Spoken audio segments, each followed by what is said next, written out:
Hi there, and welcome to Reflections with Rhonda Jones and Monica Livingston, co-host. And we have marvelous panel, Kathy Willems, Kimberly Johnson. And today we're going to talk about some subjects that we scratched the surface on last week. And we're not going to exhaust all the information about these, just the information that we can find or know or have an opinion about. And do want to say this right from the get-go. A lot of this stuff, this information, I should say, is opinion-oriented. We do have some facts from fact finders, and we will share that with you. But what we have to say on a couple of subjects today will be our opinions, and we hope that you can embrace our opinions like we would hope to embrace your opinions. And that's what one of the main, I think, cruxes that the New Covenant group stands for, is to embrace the other side of our opinion. Realizing that everybody's opinion matters, if not to anybody else, but to them. And allowing everybody to have their opinion and come together and voice their opinion and be in a respectful manner. Absolutely correct. And so I do want to, not a side note, but we do want to say we miss Ruthie today. Amen. Kathy's a marvelous guest. Thank you. We think Ruthie's watching. That's why we're saying we miss her today. Right? Okay. We hope she is. We hope she is, her and her daughters. But I believe we're going to start over with Kimberly. Now, we talked last week about women who kill their own children, and it's called filicide. And there are many reasons, but 50% of all cases of women who murder their own children or filicide is a result of religious-based reasons. And that is scary. That is scary. Something needs to change. And hopefully we can bring this to the attention of those that can help us, orchestrate a change in this. And one of the ways that the New Covenant group would like to see this change is that people can have the freedom to think for themselves, because a lot of these women are usually under the thumb of a man in the household or a man behind the pulpit, and Both. or both. Sometimes they're the same person. But we want to see people being able to ask questions, to be able to say, I hear what you're saying, but I don't necessarily agree with it or have a question about it. And we're not advocating women to be oh, you're not going to tell me nothing. That's not what we're about. We do believe that people should be able to give you information, but you should have the right to accept it or reject it and not feel threatened if you reject it, even if you accept it. So, religious reasons is one reason that women kill their children. Postpartum psychosis is another a big reason, and Kimberly will go into some of this. In my research over the last week, postpartum depression, it's very rare that a woman will kill out of postpartum depression. That's usually you don't kill out of depression. Now, Right. postpartum psychosis is a whole nother ball game. Right. Exactly. Yes. Okay, Kimberly. I'm gonna have notes. Because Perfect. my children have my electronic devices. That's one of the points I was gonna bring out, that 80% of women, from the research I did, suffer from baby blues, and that's sadness, anxiety, and it's very common, and it's usually over after the first 2 weeks. If it goes past that, then you're dealing with a situation that may be postpartum depression, and that affects, and get the glare off my notes, that affects really only 10 to 15% of women will go from the baby blues to postpartum depression. And some of the factors that can cause it to escalate are formula feeding, And I'm not saying you have to breastfeed, but breastfeeding does produce oxytocin, and oxytocin is a mood elevator. So a woman who's nursing is going to have within herself something to combat the depression. Smoking, prior depression, and a lack of support is a big thing that can cause baby blues to escalate. Only 1 in 1,000 escalate to postpartum psychosis. And that can include infanticide, and depression and hallucinations. It's not just they're saying they hear voices. Postpartum psychosis will produce auditory hallucinations, usually delusions with religious overtones. And it's not just that the woman harms the baby. There's women jump from buildings because they can't deal. So she's not just, you can't look at her and say, oh, she's a horrible person, she's going to hurt her baby. She's suffering within herself. And they said, for me, my opinion, if you're suffering from baby blues, tell someone right away. Yeah, good advice. Right away. This is not a medical opinion. This is if you feel like you're overwhelmed, tell somebody. Monica spoke about Andrea Yates, and she, within the media, was misdiagnosed as having postpartum depression. She actually had postpartum psychosis. And what I read said that a lot of women didn't want to come forward with postpartum depression because they were afraid of being labeled in the same way as Andrea Yates was. And so they weren't treated. So if you're having, if what you're experiencing lasts more than 2 weeks, tell a doctor. Okay, postpartum depression is very treatable, and it doesn't take long to start feeling better. But the longer you go without treatment, the more chance you have of it sinking into something else. Well, I think part of the problem with Andrea Yates, from what I read, is that she, and I believe it was her husband too, kept a lot of what she was going through as far as hearing the voices and the delusions and stuff that she was having from the doctors. Yeah. And so it's really hard to diagnose somebody as having possibly the psychosis when they're not being forthcoming with all the information. So. Exactly. There was a lady I had read about, you want to read something sad, there's a website that has a list it's in memory of women and children who died because of postpartum psychosis. And one of them, she was suicidal, and her husband took her to the doctor, but he was afraid to tell the doctor that she had actually attempted suicide several times. So he told the doctor that she might be suicidal. So the doctor treats her for beginning depression, not actual depression and psychosis. And a week later, she killed herself and their 2 children. Mm. So your doctor can't treat you if you're not honest with them. And it's scary, I would imagine, to come to a doctor and say, hey, I'm having these feelings, but please, please do tell somebody if you're experiencing this, because it is treatable.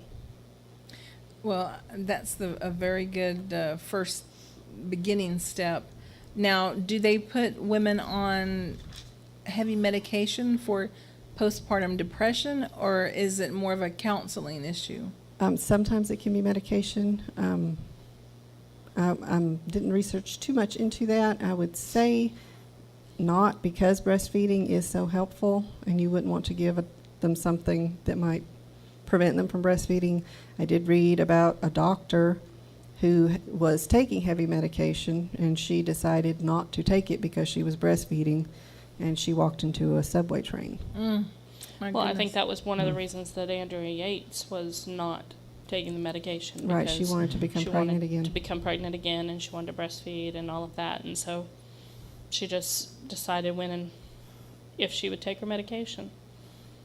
So, of course, I guess she's one of the exceptions to the rule about breastfeeding, because I believe she had a prior history of depression, and that can also lead to, and I'm not saying if you breastfeed you won't have postpartum depression, or if you don't, you will. It's just one of the things that can contribute. It's one of the higher ones. A history of depression, formula feeding, and smoking are actually things that are very high to lean you toward having that problem. right. Kathy, did you ever have any type of postpartum depression with your children? I did with Kimberly. We were so far away from my family and from my husband's family. I had 4 weeks of college left, and she wasn't supposed to come that quick. I was supposed to be graduated by the time she got here. But I had to finish up my final classes. I was too busy, I think, to even think about the depression.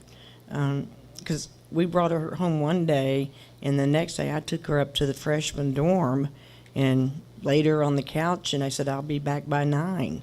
And because I had so much other stuff going on in my life. Now, with Michael, I did hit the depression. It was more my mother not allowing me to take care of him. So maybe she was the depression, if that's fair to say. But he would cry, and she'd go pick him up. I'll take care of this. She'll do that, and I really missed out bonding with him as much as I had with Kimberly. And that still bothers me at times. So I guess it was postpartum at my mother instead of my child. But I would like to comment just briefly on what Kimberly was saying. We do need a support system, but we also need the counseling, and whether it be of a religious nature or if it's just a psychiatrist or psychologist, because they're trained on picking up the details that we want to leave out. And I think anybody with postpartum depression needs to have a confidant. And this person, this counselor, will not betray the trust of being, of the person being counseled. That's just my opinion, though. Yeah, that makes a lot of sense. The only thing I can think of is once you tell somebody, hey, I'm homicidal or suicidal, that counselor, I would think, has an obligation to say something to somebody or do, act on that information. And I was reading something last night that I had never read before in all my research of these women that kill their children. And this woman, her name is Audie Sanchez. I believe she was from Texas, and she actually had a history of schizophrenia and depression, and she would tell people, hey, I feel like this, I feel like that. She would be institutionalized for so many months, then come home, or she'd go to the emergency room and say things. Right before she killed her 3-week-old baby boy and ate his brain. Oh, God. Goodness. Ate some of his toes and fingers. She went to the hospital, and they did this, they called it something, but there's just this check sheet that the counselor or psychiatrist will come down and go over the person. And one of the blocks is, are you suicidal or homicidal at this time? Well, she did not answer truthfully. And so when you don't answer that, even though she said, I need to be locked up, I need to be hospitalized right now, because she didn't meet the criteria of answering a positive, yes, I'm homicidal or suicidal. She was out within 10 minutes after that questionnaire was answered. And I think it wasn't a week or days later that she filleted her child with 2 swords, a knife, and then called her sister. They were in a home together, and said, hey, I have killed the baby. The devil made me do it. The devil told me to do it. And then the sister was like, why didn't you tell me? Why didn't you get my help? And she said, because you told me you were dead and everybody else was dead. I mean, just cray-cray. You know what I'm saying? Yes. Textbook, probably. But because she didn't answer these things truthfully, she was released and committed this atrocity. There's got to be something better than just a checklist that Definitely. has you answer a few little questions. If you're telling somebody you need to be committed to a hospital, I mean, they ought to have a period of time at least that they evaluate you and not just have you answer questions, because you're not always going to, or most people aren't always going to be truthful, Right. It's embarrassing. Especially, I mean, I can imagine, that some people might not want to be forthcoming because they don't want to lose their children. I Right. mean, you hear That's one of the number these one horror reasons. stories. And so I can imagine, there are some women that'll say, oh no, I would never hurt my child. I don't feel like that. And, I wouldn't hurt myself, because they don't want their children taken. But yet they're going through something that they very much would, and they know that they have these thoughts, but, they're scared. So. And that's where the mental health professional in a hospital setting would need to really rely on their expertise in determining what's not being said. Sometimes a person will give us different clues that seem at odds with each other, but once, as a counselor, that you combine those together, you can get a pretty clear picture of the reality of the situation. And but I have a hard time just talking about this one lady that ate her child. Yeah. That is just I mean, that's that- over the top. that's way out there. Right. Perhaps the counselor that did the questionnaire was inexperienced Maybe or so. something, and just And sometimes they're overworked rushed and they're not or paying attention. understaffed, overwhelmed, and Right. That is true. Yeah, when I was in the hospital and I had my son, the lady that was doing the questionnaire, she had kind of a chip on her shoulder or something. I don't know who had peed in her Wheaties that morning, but she was not in the right frame of mind, and she was asking me the questions, and this is just for them being able to send somebody up to, like, with breastfeeding, or knowing, like, if you need things to go home with you for different things. And I guess one of the questions was about drugs and alcohol. And she put down that I had done drugs and alcohol during my pregnancy. And I definitely did not answer yes to that, because there was no way in the world I had done drugs or alcohol during my pregnancy. And she had checked yes. And that goes in your file and in your medical records. And when I discovered it after I was home and looked at the paperwork, my husband and I both called up to the hospital and raised a little bit of Cain, because that was kind of crazy, Yeah. I didn't even think to check the paperwork then. I mean, this is before I had the child, and this is during labor, yeah, so I was very upset by that and bothered by that. But, it's just a checkbox, and she could have just easily not been paying attention to what she was doing, or like I True. said, this one did have a chip on her shoulder, and I don't think she intentionally did it to get even, but she was not paying attention and was worried about her own problems or whatever, and things can go unnoticed, or It's true. maybe this person who took this person's checklist said, okay, no, and then handed it off to somebody else, and they hadn't spent 5 minutes with her and said, okay, send her home. Right. I think, if I remember correctly, the evaluation took 44 minutes, and then right after it wasn't over 10 minutes, she was released from the hospital, the ER department.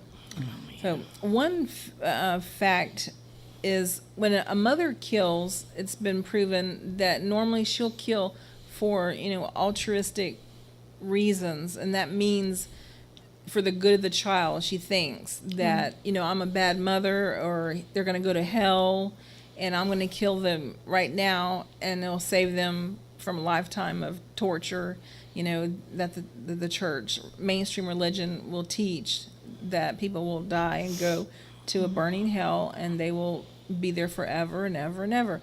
And so if a mother really believes that and thinks she's a bad mother and can't raise the children up and to be good enough to make it to heaven, she'll kill them, for their own good. Juries look at this, and you rarely see a mother getting the maximum sentence for her crimes, her filicide. Now, a father, on the other hand, he usually kills for two reasons. One is usually retaliation or vengeance against the mother. I'll show you, I'll kill your children, or he's just being, mean, and it's a fatal child abuse situation. I read that it was in 1993 or thereabouts when, or it was in 1993 that Rusty Yates married Andrea Yates. And they, right after that, became associated with this Michael Peter Warnenecki. I think I'm saying the name right. So, and it was what, in 2000 or 2001 she killed her children? 2001. So you look at how many years that is. That's 7-8 years that she's got this minister that she trusts and his wife who are writing letters and telling her that, you know, she's evil, that she's going to hell, that the time to convert her is running out, that she's the daughter of Eve and Eve is a witch, and, you know, just all of this whole list of stuff that they were telling her. And they were living in a motorhome that they had purchased, or a bus that was converted to like a family motorhome. You know, 3 kids, her and her husband traveling. She was in and out of hospitals and in and out of problems. And then you've got someone not just with religion, but really trying to control this person. Mm-hmm. I mean, it was abusive, Right. what they were doing. Right, exactly. Absolutely. And, you know, I had read somewhere where, the husband had asked them to counsel with the wife, but then I'd read somewhere else where he didn't believe everything that they taught, but the wife was right there on it. You know, I don't know exactly what the truth is, but they were affiliated with him, and this continued over a period of years, the whole time, almost. So. Well, the way it reads to me is, you know, she had the world by the tail. You know, she got an education, she became an RN, she was everything, and then she marries Rusty, and then they start having babies. You know, I think her first one was 10 months after the marriage, and she just kept having baby after baby Oh, and after they were baby. encouraged that even though she was evil and couldn't be converted, that they should have as many children as possible. Yeah, as God wants you to have. Right. And even after they knew she had issues, they were still trying to force them to have children. Right. And I don't know why that person is not culpable. To me, it's a form of malpractice, because if you are giving people, and I know this might open the floodgate, but advice on a professional level, and they do what you say and it turns south, you know. Well, apparently they were worried about it because they kind of fled, from what I read, they fled the area and, you know, kind of laid low. I didn't know that. Yeah. I guess. Now, Kathy, you have a lot of experience in counseling people, and, you know, from suicide, possible suicide, To drug addicts. yeah, I mean, is there a common thread among people that do seek counseling? And I'm going to just say that for murder, because in my professionalism, that's what has happened. Someone has murdered these precious children. And if I'm seeing someone for that reason, I'm very careful as to what I say about their past with their own nuclear family, because many times that can be a point that will just set them off and into a negative direction. Let them do the talking and maintain that distance. Just don't have any transference between, you know, counselor and client. Be empathetic, but not to the point of, you know, patting her on the back and said you did a good thing. Yeah. Help them realize the horrendous thing that they did. Whether and say I see religion as a catch-all. Yeah. Hell, my preacher told me to do it, you know, or my religion said, or God came down and spoke to me and told me to kill my children. Yeah, that happens. And that's a major part of almost every one of these incidences. It's true. And I just believe we need to stand. Here I go. I'm sorry. We need to stand up shoulder to shoulder in constant prayer and in constant love that has no strings attached, and welcome these people that are depressed and afraid to talk about it maybe, or have a new child, new baby, and may need a little help, you know. Somebody's got to stand up and say, this is not right. Mothers killing children is wrong. It's wrong scripturally, emotionally, physically, psychiatrically, every aspect is hurt and damaged, and we need to treat these people in love. Right. And you know, we do reserve judgment, you know, for people. But the thing is, to me, if something's not right, societally, you need to say, hey, doesn't fit with a normal society. I mean, this doesn't fit with a healthy psyche. Right. And, you know, we do need to understand that there are problems. A lot of times, you know, sometimes I've been quick to say, oh, that's right, that's wrong, that's good, that's bad. And to me, there are some of those instances in life, but a lot of times there's so many gray areas. There's so many backstories that people just don't know.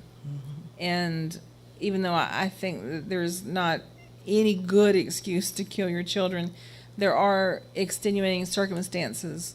One reason women kill their children is the Medea complex. I think I read that right, where it's a vengeful killing to retaliate. And then there's a fatal child abuse, where the child has just been abused and abused and abused and abused. And I read about one, she was 15 years old, and she weighed 50 pounds, I think. And she had so many healed, broken bones and so many organs that were damaged or dying. And, you know, it's hard to think about this happening in a civilized society. But the woman that did this, she did not do the other children in the household that way. It was just this one child.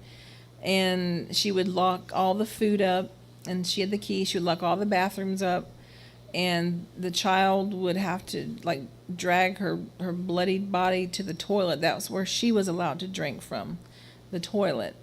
And, you know, a lot of women are abused, and they, you know, Repeat just abuse. reciprocate. Right, they repeat the abuse that was dished out to them. And it's just hard for society to embrace women that kill their children. But juries and judges are fairly lenient on them for many different reasons. So if you're like I said, if you're cray and you're insane, then you need help in that area. You don't need to be locked up in the general population, you know, with purely mean people. Does that make sense? They were Yeah. saying that the majority of time that, in almost every instance, a mother that kills her children is put into, you know, mental hospital. Not every time, but almost a lot of the time. But the father is almost rarely ever done anything with but executed or prosecuted to the full extent of the law. That's true. That is true. And I read that, and then when you were talking about the research you did, where it talked about the actual motives or the reasons that the father killed was out of vengeance, or the child abuse versus, you know, the mom having a mental break, you know, some of the time, most of the time, or a lot of the time, can kind of see why. But I think the dads still need help too, because if they're abusing the child, they've got a mental, you know, possibly mental issues too. You Possibly. can't blame it on baby blues, but, you know. No, But no, that's something I'll reserve judgment. Another thing that I read was that it was talking about that the woman, you know, has very little that she considers to be something that's solely hers. And even though the father helped create the child, the woman's body and what she produces from her body, her child, she considers like her property.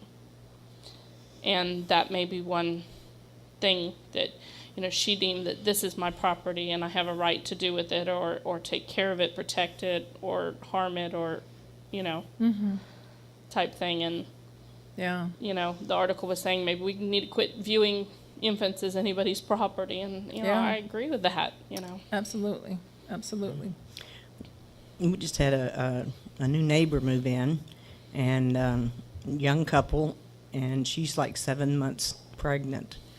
And she's not doing very well mentally during this pregnancy. It's her first child. She's not sure what's happened to her body and why. She thinks that the baby may be possessed by Lord Satan, Jesus.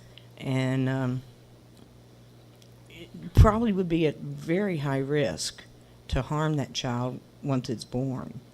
Yeah, she thinks it's possessed And by what I Satan, yeah. did, I talked to her husband, and we had her Baker Act.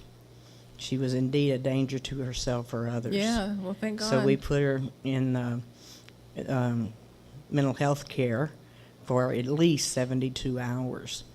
And I know that's going to be just a Band-Aid, but at least she's got her husband and myself and my roommate as part of her ongoing support system.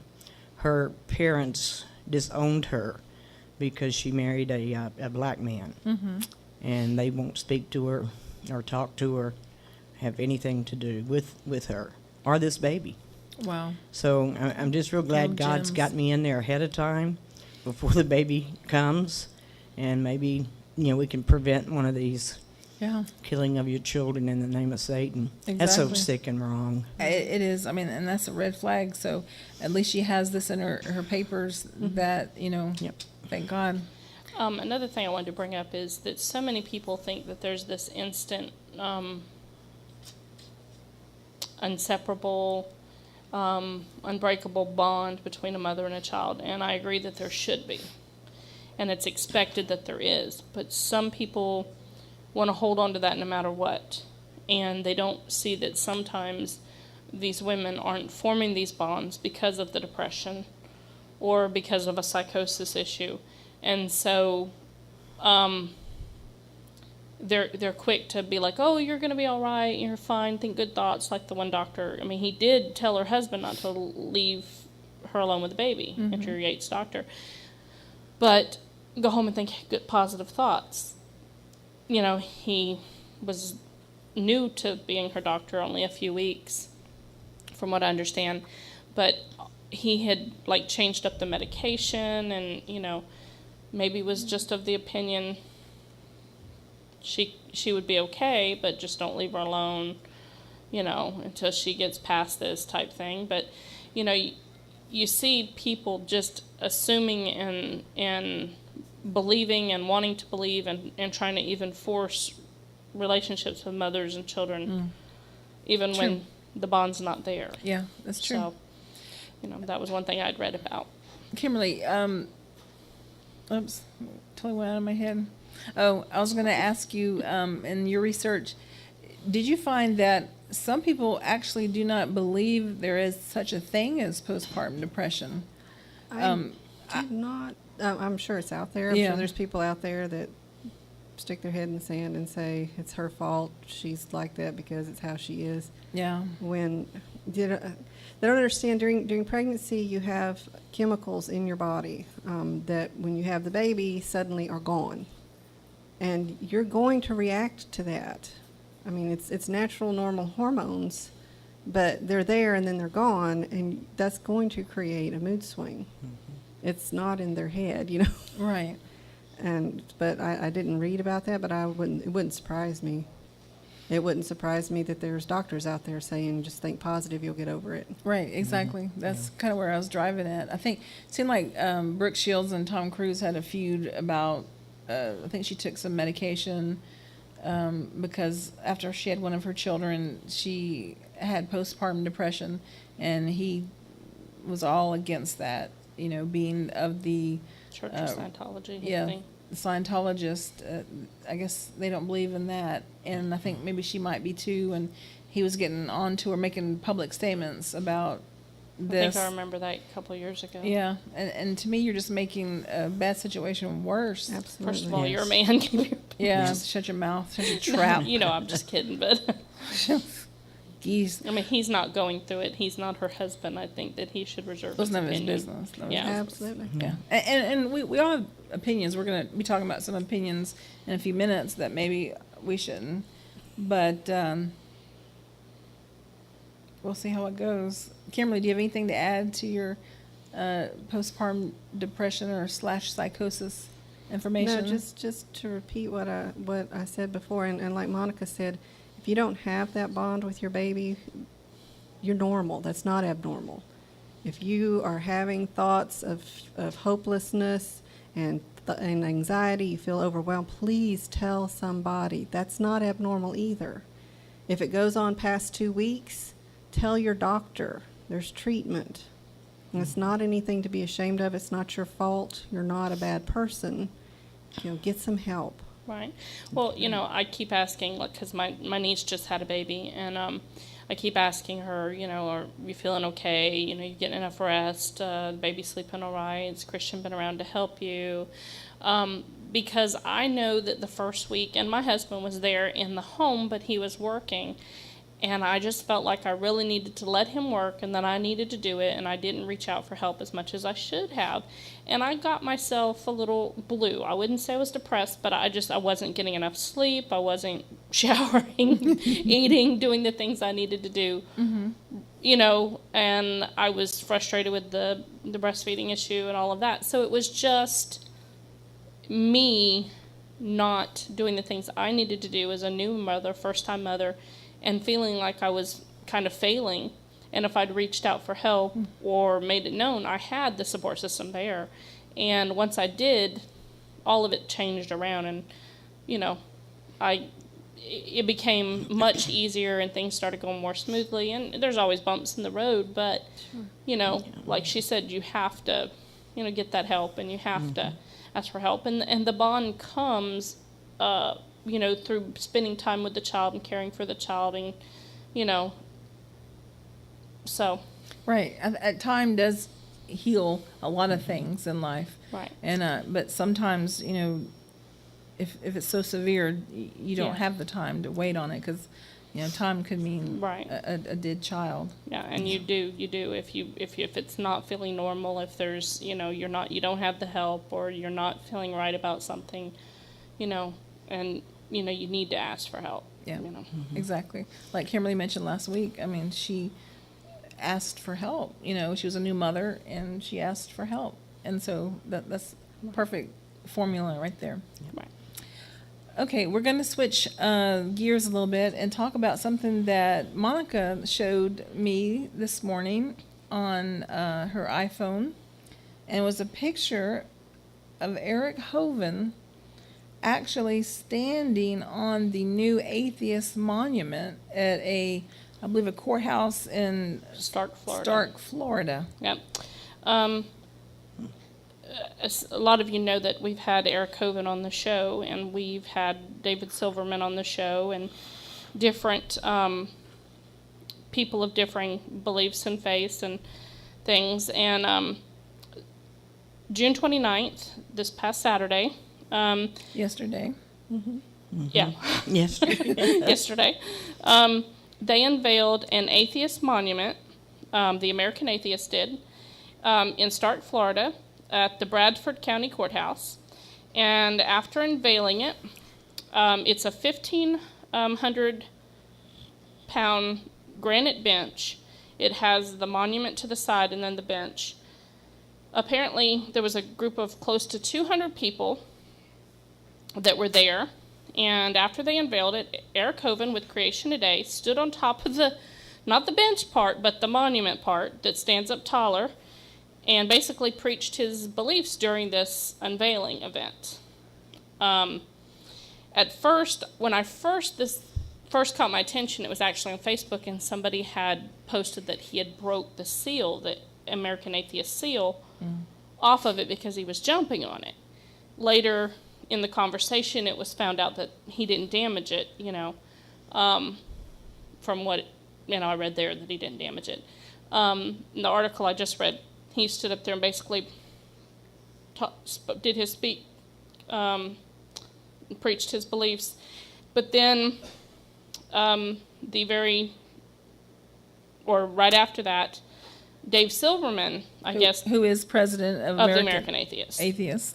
He got up and stood on the 10 Commandments I mean, and said why he thinks they shouldn't be there. I mean, honest to God, were these people Well, 5? That's what I was going to say. Where was their school teacher? Because kindergarten Jesus. recess need to be over.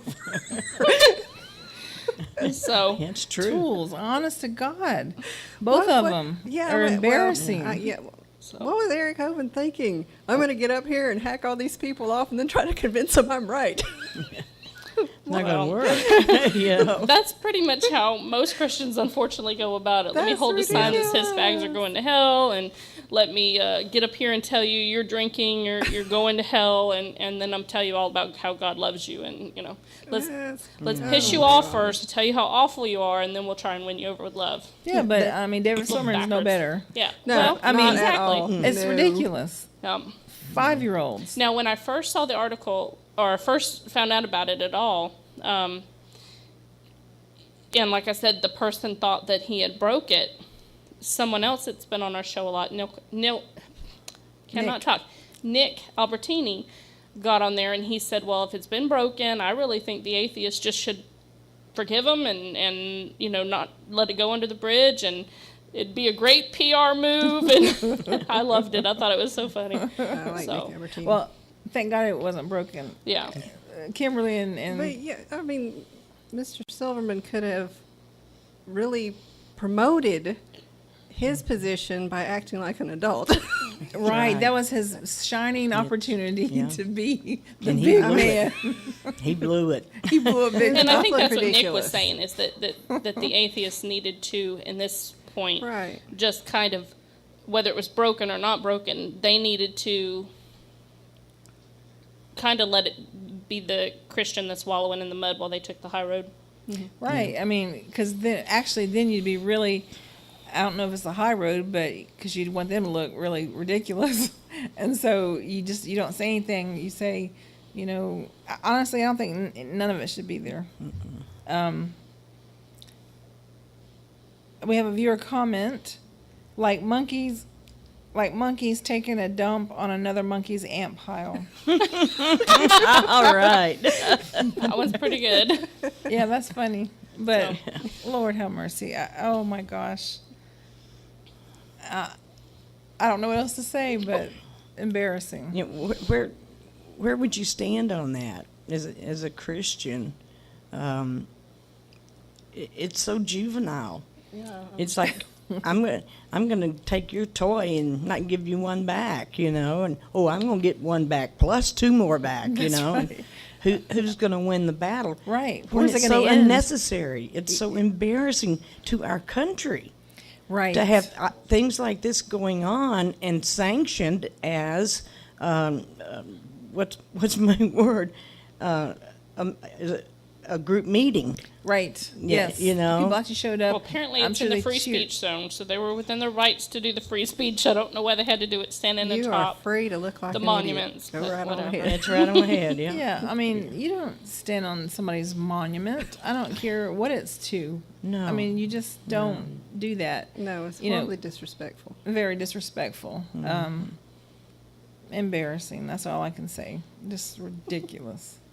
They topped my ridiculous list this week. Both of them. Oh, yeah. Juvenile. Okay, well, we have 3 minutes. I can't think of any other words to use on. I guess I'm being juvenile too. What was Monkeys, that was pretty good. that? Was I guess next week we're going to talk about the Paula Deen controversy. It'll probably take up the whole show, and it'll be probably a opinion only show. But we will try to give you as much information as possible as we know it. But next week we will talk about that. Gone too far or not far enough. We'll find out. So that's been Reflections for this week. Kathy, it's so good to have Thank you. you. Thank you for your input as usual. Thank you. And I can't wait for next week. We will really have a good talk about this Paula Deen debacle. And we will see you then. Bye-bye. Have a happy 4th of July. And as my father-in-law used to say, he was going to celebrate the 4th with the 5th. Even though he didn't, but I always thought it was funny. So if you do, don't drink and drive. Thank you.